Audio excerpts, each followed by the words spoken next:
So, welcome to the course on the ADI Part 1, Band 4 Theory Test Questions. This is where we, as audit registered trainers, try and explain the teaching techniques required and answer the questions for you as we go through. So, question 1 then. Typically, how does aging affect people's driving ability? Well, we are aware that older people they tend to have slower reactions. Why do motorcyclists often wear bright clothing? Well, it's just simply they don't have to do it by law. Bright colours are very popular, but it just makes it easier for other road users to see them as they drive around. How much verbal instruction is needed to help a pupil attain a good standard of driving? Is it more as the test day approaches, none as they reach test standard? Well, that is true. As they get better, we want to go quieter. However, there's nobody that drives perfectly. So to say none would be doing them a disservice. So you just want to make sure that it's just enough that they understand what's required, that we stay quiet as they're doing everything. But if there is a fault or if there is anything we need to bring up, we're always there to help them understand why those things need working on. When should you assess a learner driver's progress? Is it at the end of the course of lessons? Well, no, because then they've got no chance to make the mistake right. When the pupils learnt as much as they can at that time? Well, no. When an improvement has been made, what happens if they don't make an improvement in that session? So the answer is we want to do it continuously using dialogue and feedback. Some days lessons will go well, things will go well. Other days they might not go as well. So we want to continually help them and assess and see if there's problems, see what's going well, what isn't, what needs to be worked on, what's getting better. So continuous dialogue. What should you do if you have to use the dual control? Should you say nothing to preserve the pupil's confidence? Well, they'll know you've used them, be it grabbing the wheel or hitting the brake. Saying nothing and expecting the pupil to understand why, they may not have seen what you did. Explain that it will be covered at the end of the lesson. Well, they need to learn from it, then see it, say it, sort it. So it's better to ask the pupil if they understand why it was necessary to use them. So there, Chris, I had to use the brake. Do you know why? No. Did you not see the car coming towards us? No. Where were you looking? I was looking right. Should have been looking ahead, shouldn't I? Do you know why I had to use the brake back there, Chris? Yes. Why? Because there was a car coming. So if you saw it, why did you go? I thought I had enough time. Do you know how to judge gaps with oncoming cars? No. So there, Chris, do you know why I used the brake when you were turning right? No. Did you not see the car coming towards us? No. Where were you looking? Oh, I was checking my speed. There, Chris. Do you know why I used the brake? Yes. Why? Because of the car coming towards me. Okay, so if you saw the car, why were you going? I just froze, to be honest. I panicked. That's fine, don't worry. We'll talk about this and then we'll go back, try it, talk you through it, make it so that you're not so worried. So we need to find out from the pupil that they understand why we use them, rather than just jump to the conclusion and it be wrong. Question 6. What should you teach your pupils to do when they're learning to turn their vehicle around in the road? So here we want to carry out effective all-round observation, because vehicles can come from any direction, people can come from any direction. It's not a maneuver anymore, but it is something we need to teach our pupils.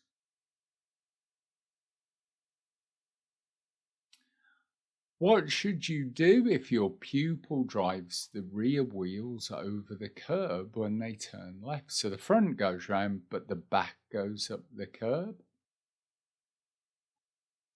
Should we demonstrate how this was caused by turning the wheel too late?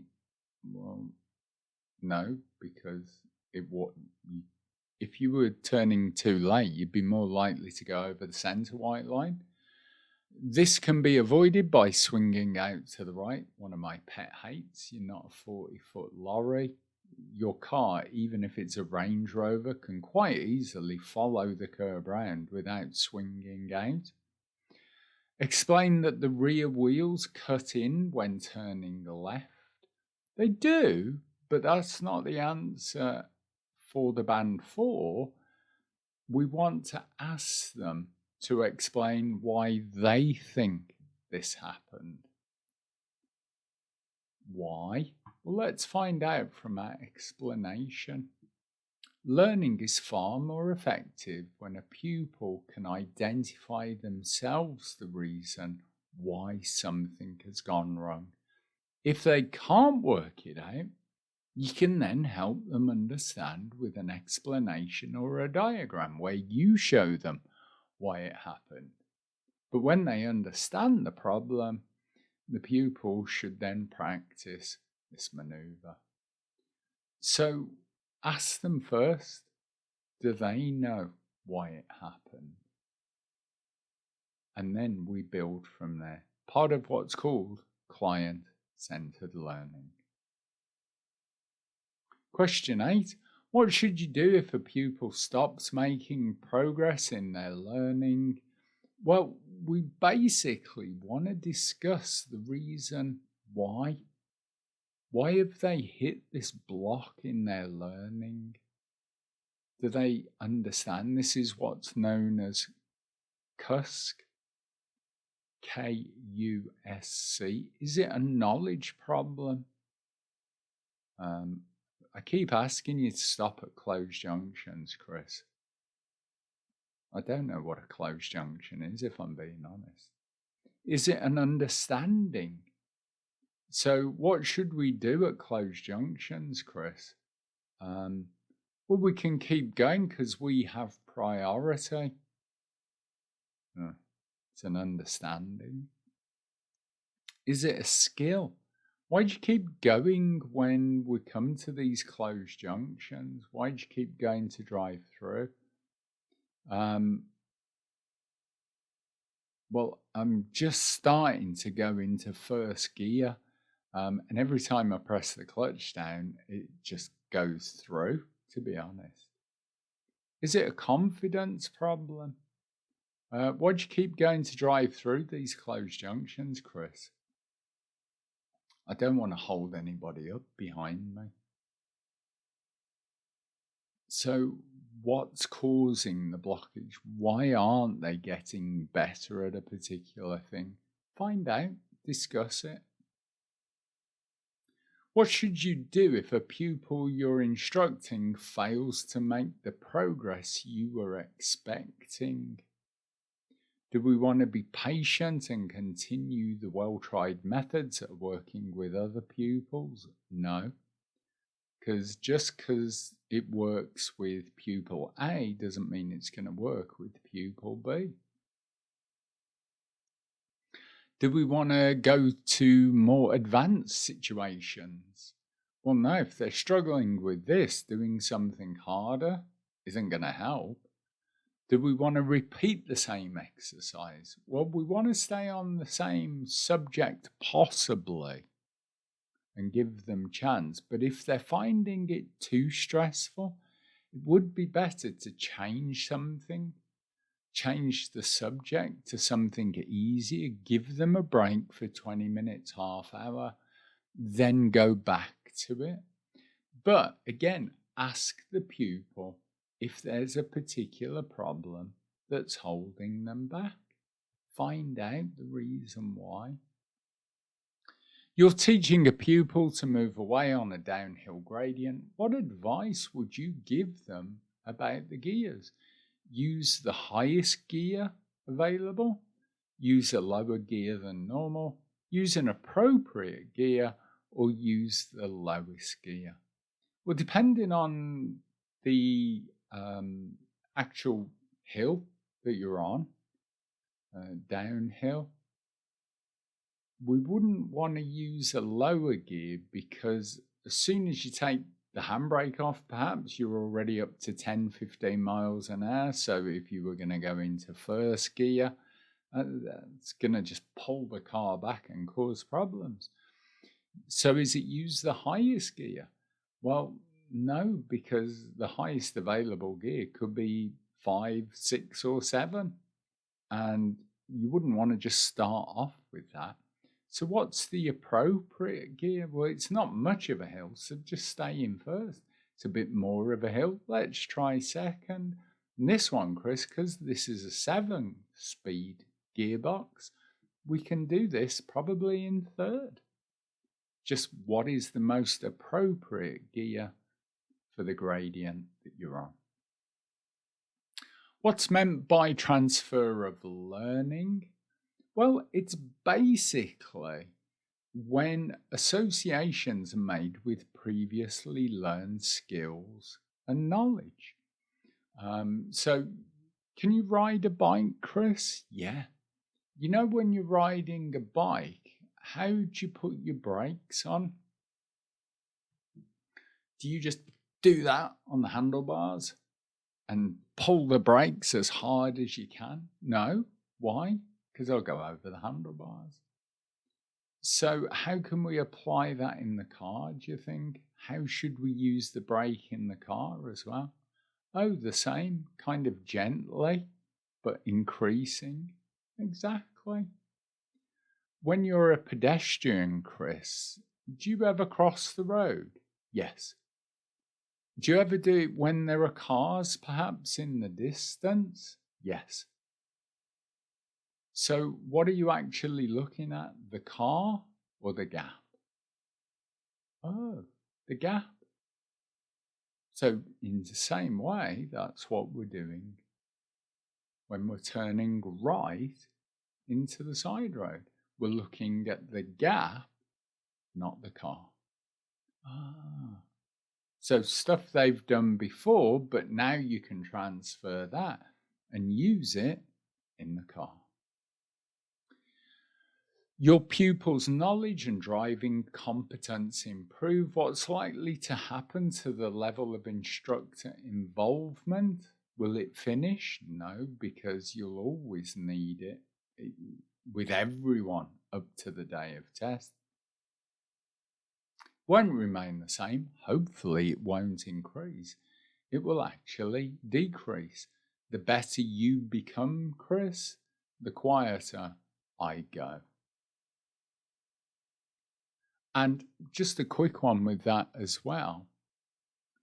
As they come more towards the test, remember the test is driving 40 minutes with no help whatsoever. That's where you want to try and get your pupils to, so you know that they're ready for test and they know as well. You're teaching a pupil who continually drives too fast. What should you do to correct that problem? Well, we can explain what can happen as a result of driving too fast. So we know the risk to life we also know the risk, Chris, to our license, because if you as a new driver get caught twice in 2 years driving too quickly, you have to sit your theory test and your driving test again. Is that the kind of money and hassle you want to spend and go through? No. I'll make sure I keep to the speed limit. What should you do if a pupil seems to have reached a point where they stop making progress in their learning? Do we carry on with the set program? No, because they're having trouble with it. Should they get more practice? No, that's not the reason. It helps to obviously get practice, but if they're reaching a point where they've stopped making progress, we want to work with the pupil and identify any blocks to the learning. Why? What's happening? Is there a lot going on at home? Is it just one of those days? Is it a subject they don't understand? What should you do when you've agreed a lesson plan with a pupil? Should you keep strictly to it? Use the same plan every time? Only continue with the lesson plan if the pupil agrees? Adapt the lesson plan. Adapt it. So if it's going to help the pupil to achieve their learning goals, so I want to be good at judging gaps on roundabouts. But at the moment, I keep stalling when I go to move off. So what we're going to do, Chris, for the next 10 minutes or so, we're just going to adapt the lesson plan. And we're just going to get used to moving off using the bite point again and a bit more gas to give us that chance to move off quickly into gaps. Does that sound good? Because the better you are with the clutch control, the more likely you are to be confident to move off into quicker moving gaps and smaller gaps. So should we go and do that? We're adapting the lesson plan. What should you teach a pupil to do if another driver flashes their headlights? What should you teach them to do? Should we flash the lights back? Should we stay where we are? Should we make progress? Or correctly interpret what the other driver is going to do? So why are they flashing us? Is there a speed camera ahead? Are they saying we can come through? Are they saying hello to their Aunt Doris walking down the road? What does that flash mean? Let's find out first. Does it mean, as it does in some countries, I'm coming through, stay where you are?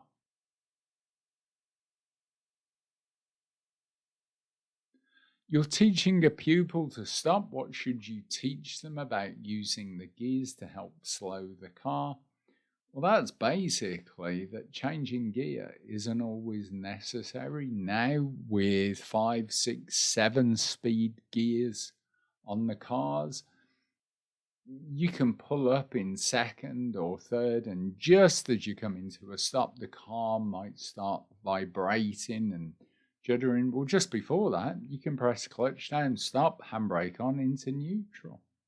You don't need to change down gears to help slow the car.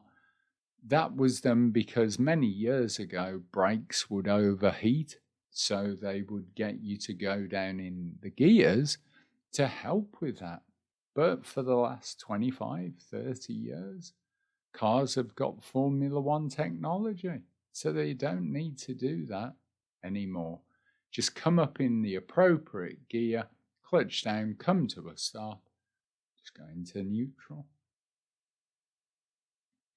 Which organisation publishes guidance about medical conditions that might prevent someone from driving? So, if someone prevented from driving, it means, to use another term, they might lose their license. So, is it the police? No. Is it the DVSA? No, because they control the standard of driving. Is it the AA? No. Is it the Driver and Vehicle Licensing Agency? DVLA. L for license, S for standard. So if anything to do with your license, it's the DVLA. What should an instructor do when they see their pupil commit a driving fault? Well, we want to discuss it at the earliest opportunity. If you talk about it at the end, one, they'll have forgotten it. Two, you'll probably forget it. And three, it means they've had no chance to try and put it right. So we want to discuss, are they aware of what happened? Do they know why it happened? But then, have we got time to go and practice it so they get good at it and it's not just left as a fault they've done that's never been put right? And question 20, you're teaching a pupil to drive a car smoothly with good coordination. In which area of activity does this learning mainly take place? Well, it's not psychological, it's not emotional, it's not intellectual, it's psychomotor skills, head and coordination. So they might know what to do, but then can they do it? Things like controlling the clutch, changing gear, multitasking with control of the car.